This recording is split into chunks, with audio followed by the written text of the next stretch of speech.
Eighth bit ఏదైతే ఉందో అది ప్రోజ్, నైన్త్ బిట్ మళ్ళీ పోయిట్ నుంచి వస్తుంది. వెరీ షార్ట్ ఆన్సర్స్, అతి స్వల్ప సమాధాన ప్రశ్నలు, ఏకవాక్యం, ఒకే ఒక వన్ వర్డ్, ఒకటే వర్డ్ లో మనం రాస్తే సరిపోతుంది. పూర్తిగా రాయాల్సినటువంటి అవసరం లేదు, రాయచ్చు, నీకు రాయకపోతే రాయి, ఇబ్బంది లేదు, ఎవరేమి. తర్వాత 9th 10th అయిపోయింది. 11th ఏముంది మనకి? ప్యాసేజ్. ప్యాసేజ్ ఏనా? ఓకే, ప్యాసేజ్ కాంప్రహెన్సివ్ ప్యాసేజ్ ఇస్తాడు. పైన సమిత్ పరీక్ష అంటారు, మనకు ఒక ప్యాసేజ్ ఇస్తాడు, కింద 5 క్వశ్చన్లు ఇస్తాడు, అందులో వెతుకొని రాయడమే కదా. ఫస్ట్ ఎక్కడైతే చూసినప్పుడు ఫస్ట్ ఆన్సర్ అలా అనుకోండి, చూడండి ఒకసారి, నేను చెప్పింది కాదు, ఒకసారి గమనించండి. మోస్ట్లీ అలాగే ఉంటుంది దాదాపు. 5th క్వశ్చన్కి ఆన్సర్ ఆ ప్యాసేజ్లో కిందనే ఉంటుంది. నీ అస్యాయ కథాయ కానీతి అని ఇస్తాడు, కింద నీతి అని ఉంటుంది, అదే ఆన్సర్. నీతి అని ఉంటుంది చూడు, కింద సపరేట్ ఉంటుంది, అదే ఆన్సర్, ఇబ్బంది లేదు. 12th bit. 12th బిట్ ఎట్లా ఇస్తున్నాడు మనకి? ఫస్ట్ ఇక్కడ కల్పిస్తున్నాడు, దాన్ని మనం ఏం చేయాలి? డివిజన్ చేయాలి. ఏం చేయాలి? డివిజన్ చేయాలి. 13th బిట్ విడదీసి ఇస్తున్నాడు, సందులు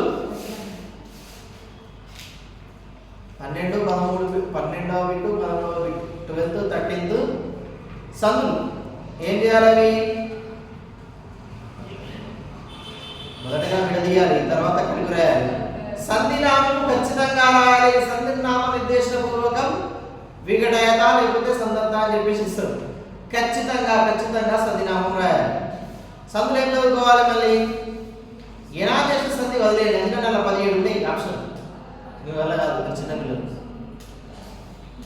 సవర్ణ దీర్ఘ సంధి, గుణ సంధి, వృద్ధి సంధి, పూర్వరూప సంధి,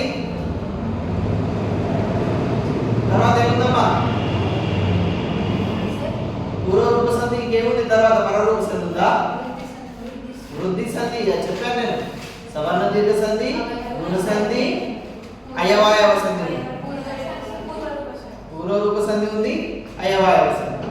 చాలా ఈజీ ఉంటుంది. ఓకే, ఏనాదేశ సంధి వదిలేయండి, ఇంత షార్ట్ పీరియడ్లో మీకు చదవలేదు. Okay right. తర్వాత ఏముంది మనకు? 14వ బిట్. 14వ బిట్ ఏముంది? శబ్దాలు. శబ్దాలు చాలా ఈజీ, గుర్తుండట్లేదు సార్, ఎంత చదివినా కూడా మళ్ళీ మర్చిపోతున్నాం, రాయలేకపోతున్నాం, మళ్ళీ చదవాలి, మళ్ళీ చదవాలి. మనకి ఇక్కడ సిలబస్లో ఏంటి? అకారాంతము, పుంలింగము ఒకే రకమైనటువంటి శబ్దాలు లేవు, డిఫరెంట్ ఉన్నాయి. అకారాంత పుంలింగం ఒకటే ఉంది, రామశబ్దం ఒకటే ఉంది, ఆకారాంత స్త్రీలింగం ఒకటే ఉంది కదా. మళ్ళీ నపుంసకలింగ శబ్దాలు ఉన్నాయి, సర్వనామ శబ్దాలు ఉన్నాయి. మనకి ఇక్కడ ఈ ప్రస్తుతం పుంలింగము, స్త్రీలింగము, నపుంసకలింగం సరిపోతుంది, 3 జాలు అట్లా.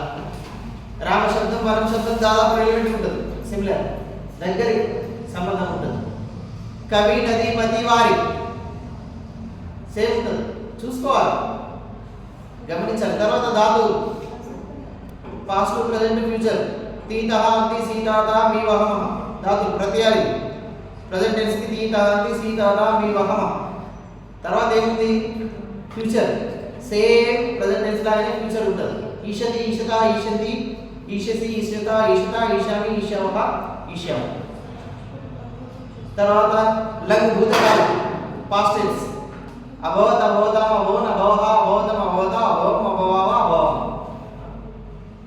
భవతి. భూధాతుకి లంగ్ భూతకాలం అట్లా. తర్వాత ఏముంది? ధాతుల తర్వాత ట్రాన్స్లేషన్. ఇది చాలా ఇంగ్లీష్లో ఇస్తాడు, 20 ఇస్తాడు, 20 సిలబస్లో ఉన్నాయి సార్, 20 సిలబస్లో ఉన్నాయి, 5 ఇస్తాడు, 5కి 5 రాయాలి అంతే, సమాప్తి అయిపోయింది, సింపుల్.